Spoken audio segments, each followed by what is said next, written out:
اعوذ باللہ من الشیطان الرجیم بسم اللہ الرحمن الرحیم سورہ مؤمنون کے آخری چند آیتیں پڑھ رہا ہوں۔ قل لمن الارض ومن فیہا ان کنتم تعلمون، پوچھئے تو صحیح کہ زمین اور اس کی کل چیزیں کس کی ہیں، بتلاؤ اگر جانتے ہو۔ سَيَقُولُونَ لِلَّهِ،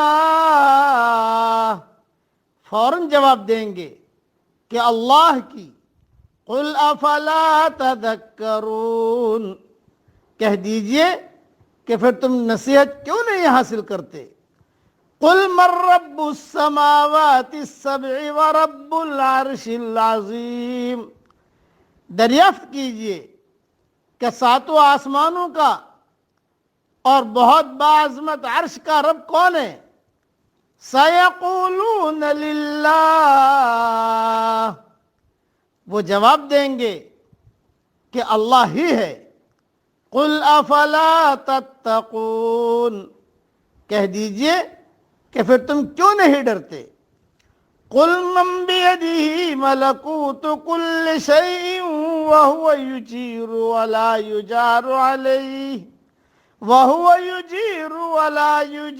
عَلَيْهِ إِن كُنتُمْ تعلمون، پوچھئے کہ تمام چیزوں کا اختیار کس کے ہاتھ میں ہے، جو پناہ دیتا ہے اور جس کے مقابلے میں کوئی پناہ نہیں دیا جاتا، اگر تم جانتے ہو تو بتلا دو۔ سَيَقُولُونَ لِلَّهِ، یہی جواب دیں گے کہ اللہ ہی ہے۔ قُلْ فَأَنَّىٰ تُسْحَرُونَ، کہہ دیجئے پھر تم کدھر سے جادو کر دیے جاتے ہو۔ بَلْ أَتَيْنَاهُمْ بِالْحَقِّ وَإِنَّهُمْ لَكَاذِبُونَ، حق یہ ہے کہ ہم نے انہیں حق پہنچا دیا ہے اور یہ بے شک جھوٹے ہیں۔ تھوڑی تشریح اس کی سن لیجئے ان آیات کی۔ یعنی جب تمہیں تسلیم ہے کہ زمین کا اور اس میں موجود تمام اشیاء کا خالق بھی ایک اللہ ہی ہے، اور آسمان اور عرش عظیم کا مالک بھی وہی ہے، تو پھر تمہیں تسلیم کرنے میں تأمل کیوں ہے کہ عبادت کے لائق بھی صرف وہی ایک اللہ ہے۔ پھر تم اس کی وحدانیت کو تسلیم کر کے اس کے عذاب سے بچنے کا اہتمام کیوں نہیں کرتے۔ اور جو آگے فرمایا وَهُوَ يُجِيرُ وَلَا يُجَارُ عَلَيْهِ، یعنی جس کی وہ حفاظت کرنا چاہے اور اسے اپنی پناہ میں لے لے تو کیا اسے کوئی نقصان پہنچا سکتا ہے؟ یعنی اس کا، اور آگے اللہ تعالیٰ نے فرمایا کہ فَأَنَّىٰ تُسْحَرُونَ، کہاں تم جادو کیے، پھر تم کدھر سے جادو کر دیے جاتے ہو۔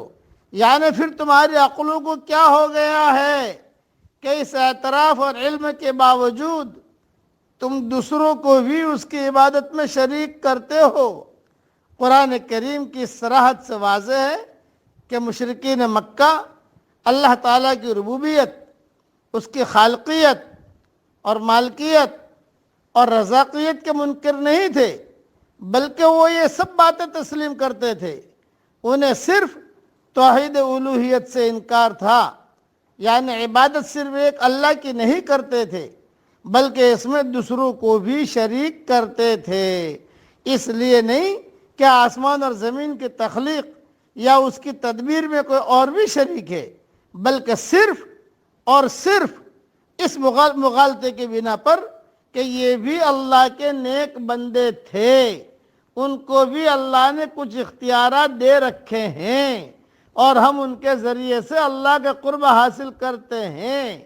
یہی مغالطہ آج کل کے مردہ پرست اہل بدعت کو ہے، جس کی بنیاد پر وہ فوت شدگان کو مدد کے لیے پکارتے ہیں، ان کے نام کی نظر و نیاز دیتے ہیں اور ان کو اللہ کی عبادت میں شریک گردانتے ہیں، حالانکہ اللہ نے کہیں بھی یہ نہیں فرمایا کہ میں نے کسی فوت شدہ بزرگ، ولی یا نبی کو اختیارات دے رکھے ہیں، تم ان کے ذریعے سے میرا قرب حاصل کرو یا انہیں مدد کے لیے پکارو یا ان کے نام کی نظر و نیاز دو۔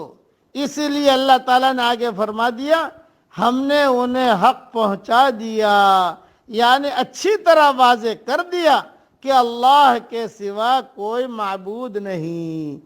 ساری دنیا کو ہم دعوت دیتے ہیں عبادت صرف ایک اللہ ہی کی جائے گی، اور اللہ ہی کرتے ہیں، اللہ ہی کرتے ہیں، اور اللہ ہی کرتے ہیں۔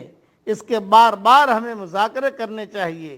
اللہ تعالی ہم سب کو ایمان کامل عطا فرمائے۔ اے اللہ ہمیں ایسا ایمان دے کہ اس کے بعد کفر نہ ہو، اور ایسے ہدایت دے کہ اس کے بعد گمراہی نہ ہو، اور ایسی عزت دے کہ اس کے بعد ذلت نہ ہو، اور تیرا ایسا قرب دے کہ اس کے بعد تجھ سے دوری نہ ہو۔ آمین۔ وآخر دعوانا ان الحمدللہ رب العالمین۔